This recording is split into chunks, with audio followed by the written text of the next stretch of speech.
Olá, boa noite. Boa noite. Tribunal em Brasília cancela depoimento de Lula marcado para amanhã na Operação Zelotes. Enquanto isso, Moro marca interrogatório do ex-presidente sobre sítio de Atibaia para setembro. Ministro Barroso autoriza a Procuradoria a usar delação de Lúcio Funaro em inquérito contra Temer. O presidente é acusado de receber propina para beneficiar empresas portuárias. Confusão na Radial Leste foi protesto de moradores da favela do Cimento contra a violência. Eles se revoltaram depois que a PM atirou em uma mulher durante a abordagem policial. E a Copa do Mundo chega ao 7º dia. Vitórias garantiram Rússia e Uruguai na próxima fase. Na seleção brasileira, Neymar treina com a equipe e deve jogar na sexta-feira contra a Costa Rica. Você acompanha essas e outras notícias após o intervalo. A gente te espera. Bonitinha, você é do time que acredita que uma pequena dose de ciúme faz bem para o relacionamento? Ou não? No Todo Seu de hoje, a gente descobre como esse sentimento pode afetar a vida de um casal. Cristina Padiglione revela os segredos do mundo da TV. No nosso musical, Diogo Pissarra mostra por que é considerado o novo astro pop da música portuguesa. Sei que não quero fugir como sempre que o amor nos pede. Desculpa-me mesmo se nunca tento ser tão perfeito. Então vem conferir. Todo Seu é hoje, 10h30 da noite. Claro, tô aqui te esperando, bonitão. Você também, bonitinha. Pode vir. Tá a fim de escrever a sua própria história? Que tal dirigir a sua própria vida? Então corre pra cá, que a sua hora chegou. Bem-vindo ao Mundo Casper. O lugar certo para você pensar, criar e questionar. Na Casper, razão e emoção se unem para fazer diferente, fazer melhor. E você? Aceita o desafio? Tem muita coisa nova te esperando por aqui. Faculdade Casper Libero. Paixão por comunicação.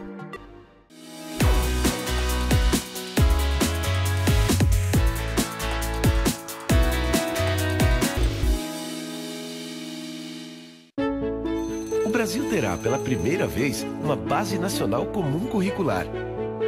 O documento é democrático e respeita as diferenças. Com a base, todos os estudantes do país, de escola pública ou particular, terão os mesmos direitos de aprendizagem. Hoje a aula é sobre cidadania. Isso é bom. Se a base da educação é a mesma, as oportunidades também serão. Ministério da Educação, Governo Federal. Quando o time do Mesa entra em campo... Nossa, eu tô até emocionado, tô até tremendo aqui do lado. Tem nada a ver. É debate na certa. Covarde é o que mais tem no futebol. Perdeu o cara fina. Vai arrebentar a canela do adversário. Não tem condições de ganhar desse prêmio. Deplorável. Mesa Redonda. Todo domingo, 9 da noite. Oferecimento Lux Color. Tudo que é muito bom é tão bom quanto pintar com Lux Color. Rede Pitstop. A sua rede de peças e serviços no Brasil. Brasforma. Soluções para diversos ambientes.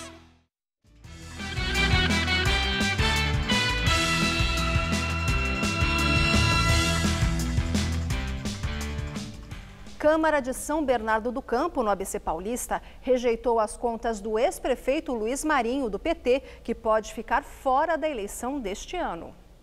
Por 19 votos a favor e 5 contra, os vereadores rejeitaram as contas de 2015 da gestão de Luiz Marinho, do PT. Ele comandou a cidade por 2 mandatos consecutivos, entre 2009 e 2016. Marinho é acusado de superestimar a receita municipal. Agora o petista, que é pré-candidato do PT ao governo do estado, pode ficar fora das eleições deste ano.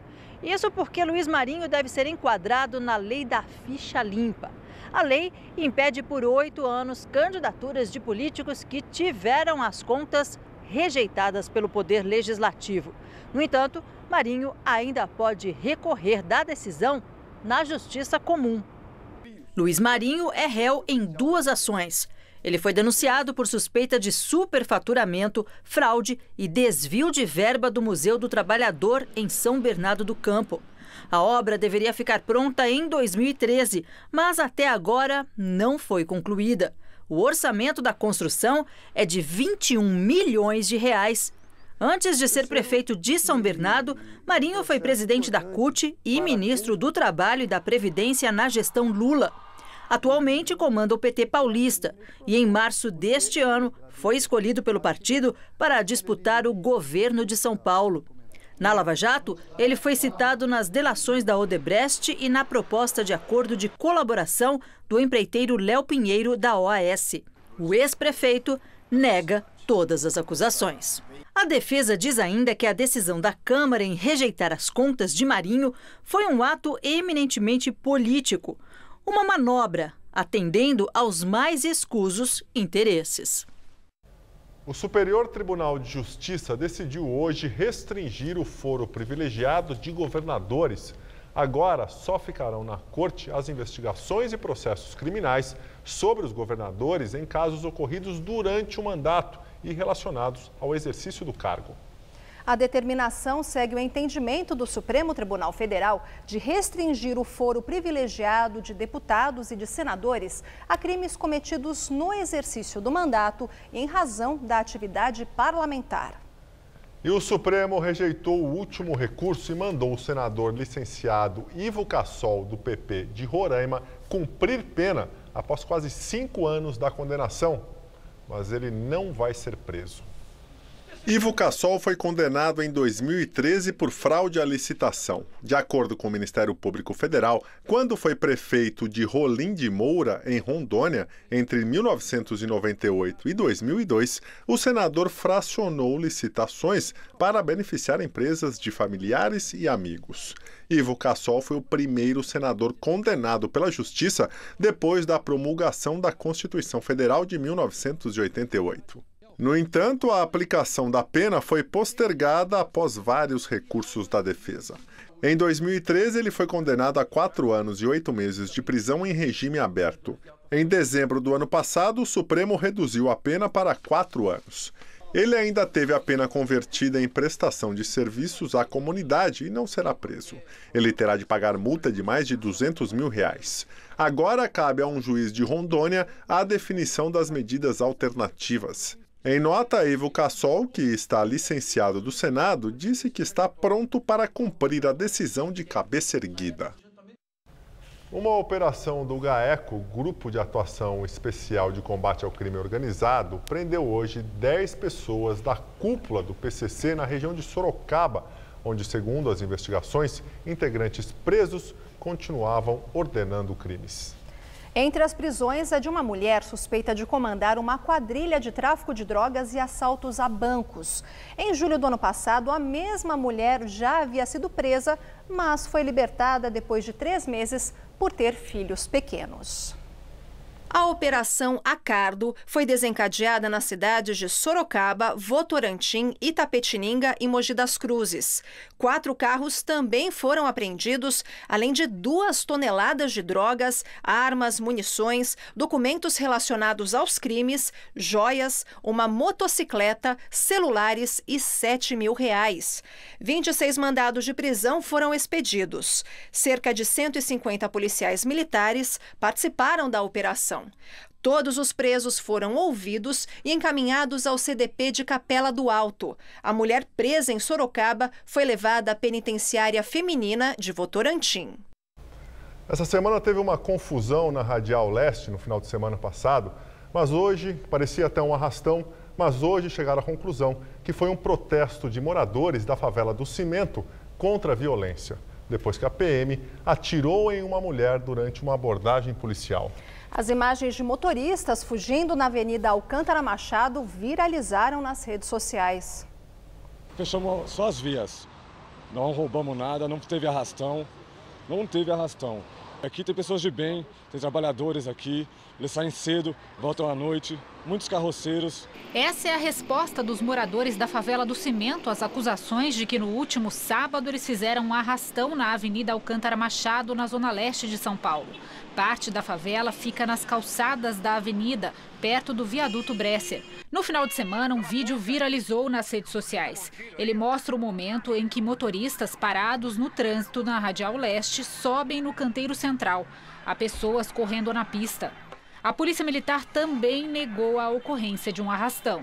Segundo o levantamento feito pela Prefeitura de São Paulo, no começo deste ano, 266 famílias moram aqui nesses barracos que foram sendo construídos de forma bem precária ao longo dos últimos anos. Nós viemos até aqui para conversar com esses moradores e tentar entender o que é que aconteceu no último final de semana. Eles nos contaram que não fecharam a avenida aqui ao lado para fazer assaltos ou qualquer tipo de arrastão, e sim para protestar contra a violência. A manifestação começou depois que uma mulher de 25 anos levou um tiro de um PM durante uma abordagem de rotina no local. O marido dela naquela situação com as mãos na parede, aí o segundo policial chegou e pegou, entende, o revólver e deu uma coronhada nele. Quando deu uma coronhada nele, a mulher dele ficou alterada e fez assim, simplesmente fez assim, chegou assim, não. E o policial só foi assim com o revólver, assim, na intenção dela, foi tudo assim calculado, foi tudo premeditado e foi com o revólver assim, pá! A população ficou revoltada porque ela tem uma criança com menos de 3 meses, a criança estava no colo dela, por pouco não pegou na criança. O boletim de ocorrência registrado na Delegacia do Brás informa que o PM atirou depois que a mulher tentou agredi-lo com uma faca. Um policial ficou ferido na cabeça. Os dois foram socorridos, a faca e a arma levados para a perícia. A mulher continua internada em um hospital municipal na Zona Leste. A família não autorizou a divulgação de informações sobre o estado de saúde. Esses vídeos foram feitos pelos próprios moradores durante o protesto.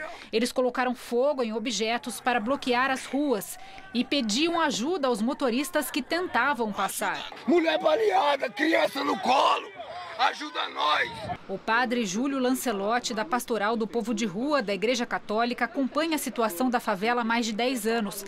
Ele diz que por causa da repercussão dos vídeos, tem recebido ameaças pelas redes sociais. Há quem está propondo que seja colocado fogo na hora que eles estiverem dentro dos barracos para que todos desapareçam. E as pessoas falam isso com toda clareza nas redes sociais, identificadas com seu nome, dizendo que fazem essa proposta, como também fazem a proposta de me matar, dizendo que a culpa deles estarem aqui é minha. Quem mora aqui também está com medo de retaliações. Só queremos uma vida digna, como a Constituição mesmo fala, que toda pessoa tem direito à moradia. E a gente só quer o que é nosso, a gente não quer nada de ninguém. E segundo a Secretaria de Segurança Pública, tanto Polícia Militar quanto Polícia Civil instauraram um inquérito para apurar o fato. Ministro do Supremo, Luiz Roberto Barroso, autorizou incluir a delação do doleiro Lúcio Funaro no inquérito sobre o presidente Temer. O ministro Barroso atendeu ao pedido da Procuradora-Geral da República. Raquel Dodge sinaliza que o teor da delação do doleiro Lúcio Funaro, que está preso em casa, pode vir a embasar uma terceira denúncia contra Michel Temer. O inquérito apura se o presidente da República recebeu propina em troca do Decreto dos Portos, assinado em maio do ano passado, que ampliou de 25 para 35 anos o prazo de concessão para empresas que atuam no Porto de Santos. Temer, que já teve os sigilos bancário e fiscal quebrados pela Justiça, nega as acusações. Lúcio Funaro disse em delação que, em 2013, uma medida provisória foi alterada no Congresso sob encomenda para favorecer o Grupo Libra, uma das concessionárias do Porto, apontada como doadora das campanhas de Michel Temer. A Libra ganhou o direito de renovar a concessão, mesmo tendo dívidas com a União, o que era proibido no texto original.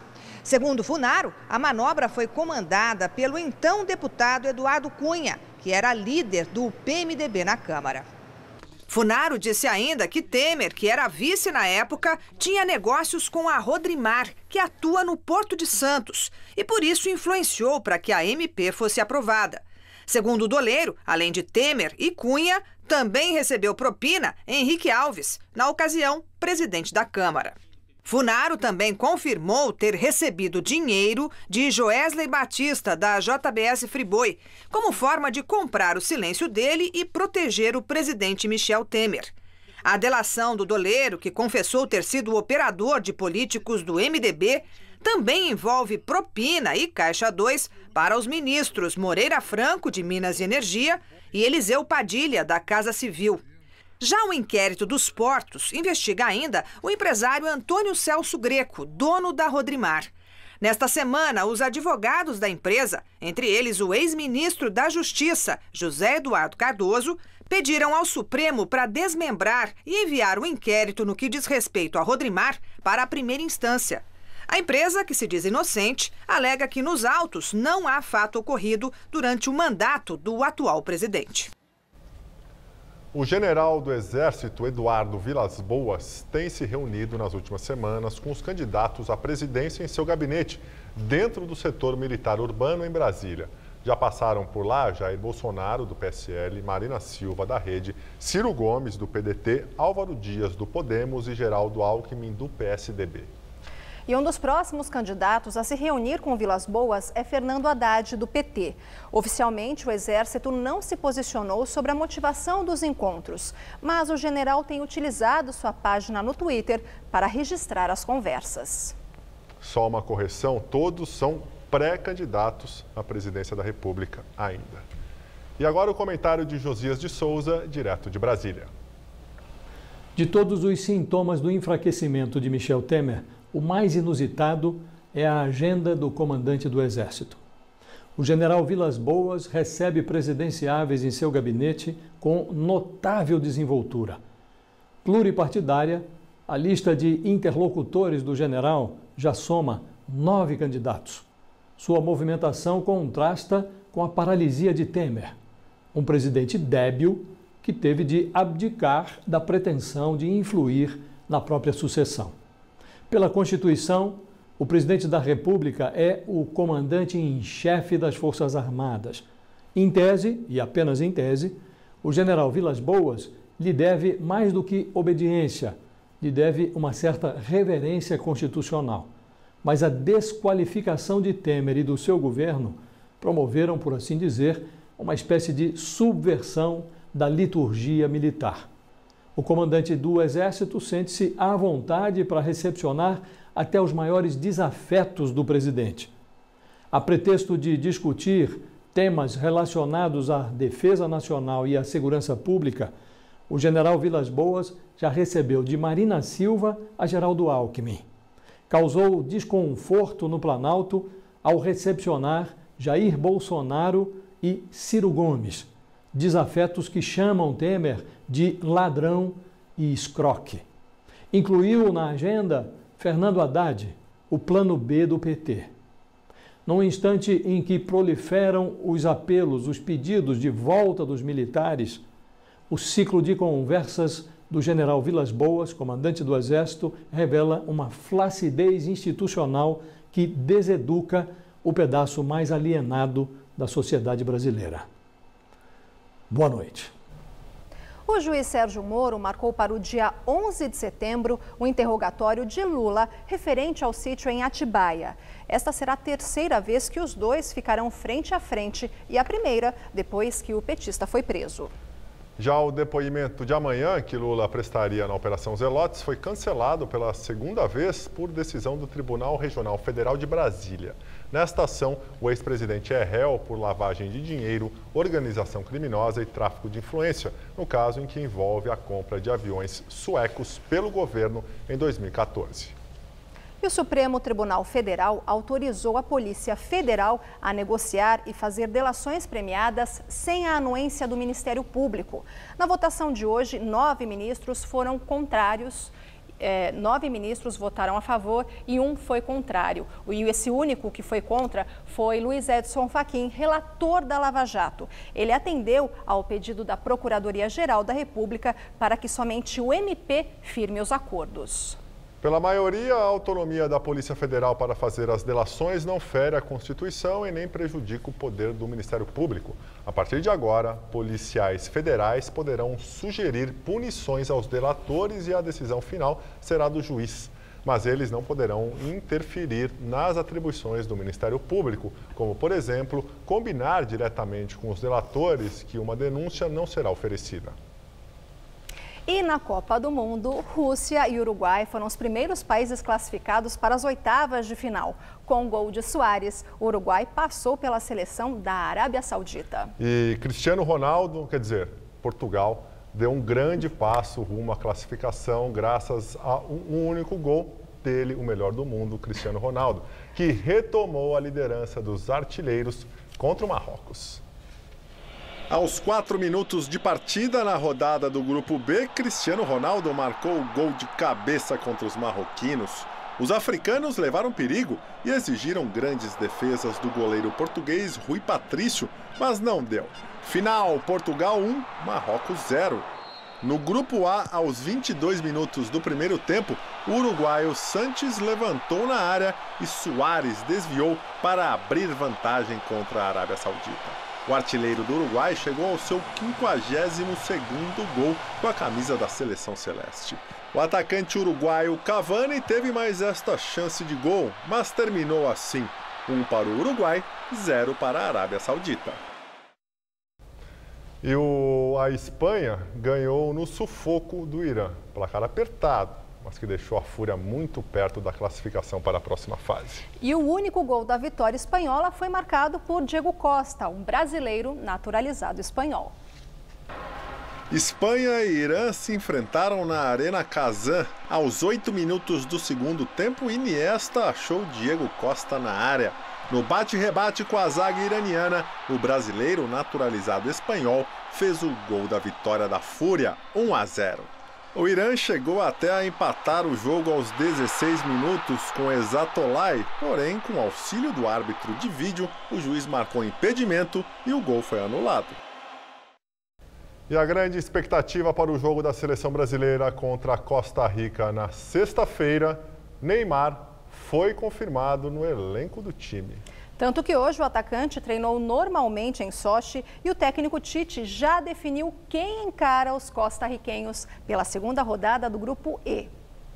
Depois de deixar o treino de ontem antes do previsto com dores no tornozelo, Neymar esteve em campo e trabalhou normalmente com os companheiros antes da viagem para São Petersburgo. Com isso, ele confirmou presença no duelo contra a Costa Rica na sexta-feira. Aliás, os 11 que começarão o jogo serão os mesmos da estreia diante da Suíça. A expectativa é grande, né, pro segundo jogo. A gente espera fazer um jogo muito melhor do que foi a estreia e queremos vencer. A gente tá indo para vencer e para jogar muito bem. Treinei bem, me senti à vontade e o pé tá tranquilo. Não, mas a gente vai nos passar, né, sobre o adversário. E hoje o treino foi mais para nós, né, do que para o próprio adversário. E a gente vai analisar tudo e ver a melhor forma de vencê-los. Bem, mesmo com o consumidor meio desanimado com essa Copa, os comerciantes da região da 25 de março esperam aumento nas vendas em relação a 2014. Eles torcem pela vitória do Brasil e que com gols venham também mais lucro.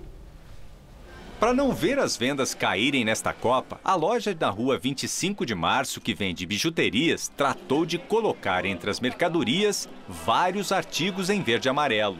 Os adereços agora ocupam lugar de destaque, uma estratégia para chamar a atenção dos clientes. Quem vai comprar um artigo da Copa acaba comprando um brinco para combinar, alguma coisa assim. E essa disputa pelo consumidor não está sendo fácil. Boa parte deste descontentamento é atribuída à seleção de Tite, que até agora não empolgou. Depois da estreia da seleção brasileira com empate na Copa do Mundo, os comerciantes aqui da rua 25 de março esperam uma vitória contra a Costa Rica para poder impulsionar as vendas. O resultado de 1-1 contra a Suíça desanimou os consumidores, que ainda gastam com cautela. A senhora escolheu o boné, né? Um bonézinho. Por enquanto, só o boné, ainda estou dando uma olhada. Mesmo com um desempenho abaixo do esperado, a União dos Lojistas da Rua 25 de Março e adjacências esperam um crescimento de 3% nas vendas, em comparação com a Copa de 2014, aqui no Brasil. Michel torce para a seleção avançar. É que a loja foi montada este ano especialmente para a ocasião. São mais de 2.000 itens. E hoje, inclusive, a gente inaugura mais 2 lojas também, porque ainda dá tempo, né? A Copa começou agora. Eduardo veio de São Lourenço da Serra, que fica a 50 quilômetros da capital paulista, para comprar os objetos que vão decorar o bar dele. Eu pretendo gastar lá seus R$500. Você acha que vale a pena? Com certeza, o bar enche, o pessoal gosta de assistir o jogo, entendeu? Antes mesmo da Copa começar, a Associação Comercial de São Paulo esperava um cenário mais pessimista com relação às vendas. Uma pesquisa feita pela entidade entre os dias 1º e 13 de junho revelou que 87% dos brasileiros não pretendiam alterar o hábito de consumo por causa da Copa. Situação agravada pela paralisação dos caminhoneiros. Dá para perceber na venda de camisas, bandeiras, até na decoração dos prédios, tudo isso, a gente nota menos otimismo do que das vezes anteriores. Eu acho que a cada avanço que o Brasil for tendo durante a Copa, vai aumentando o grau de interesse da população. Tem que animar, a gente é patriota e a gente não pode deixar de ser alegre, e o povo brasileiro é alegre, né? Em sua conta no Twitter, o presidente Michel Temer antecipou a divulgação dos dados de maio do CAGED, o Cadastro Geral de Empregados e Desempregados.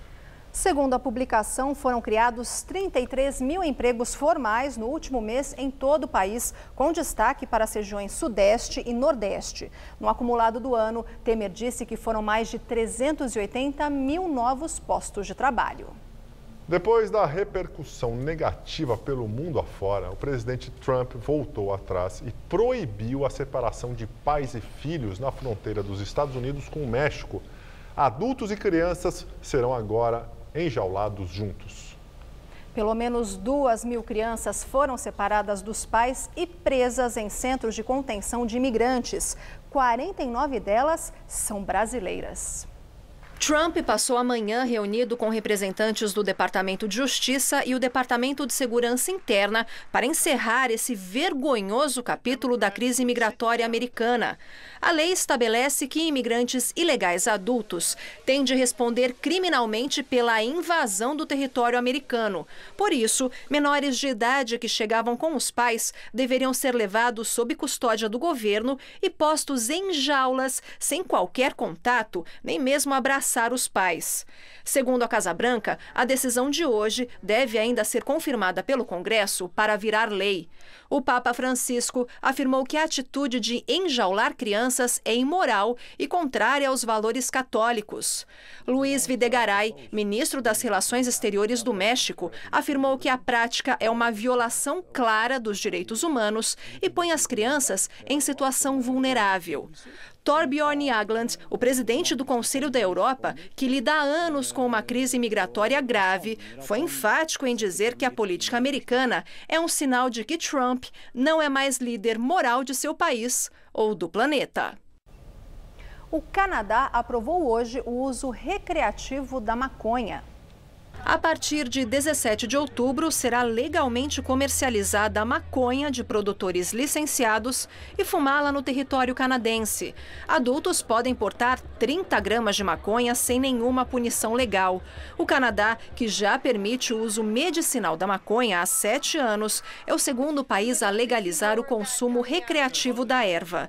Em 2013, o Uruguai legalizou a produção e venda da maconha. Nos Estados Unidos, só alguns estados aprovam o uso recreativo.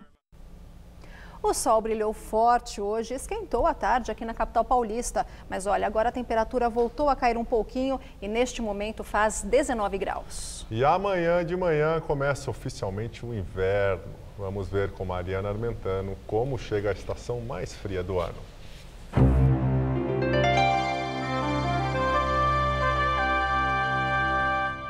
O inverno, que tem início oficialmente por volta das 7 horas da manhã, começa frio, mas depois esquenta e vai dar até para sentir calor à tarde. Olha, nessa madrugada teremos mínima de 14 graus por aqui e máxima amanhã à tarde na casa dos 25 graus. Aí na sexta-feira a máxima prevista é de 24 e esquenta no sábado, quando os termômetros ficam ali entre 13 e 26 graus, com muito sol à tarde e nenhuma gota de chuva. Bem, nós ficamos por aqui. A edição de hoje pode ser vista no site do Jornal da Gazeta. Ótima noite para você também, Tchau, Gabriel. Luciana, até amanhã. até amanhã. Muito obrigado pela companhia, tenha uma excelente noite. E assista agora a Rony Fono, todo seu. Até amanhã.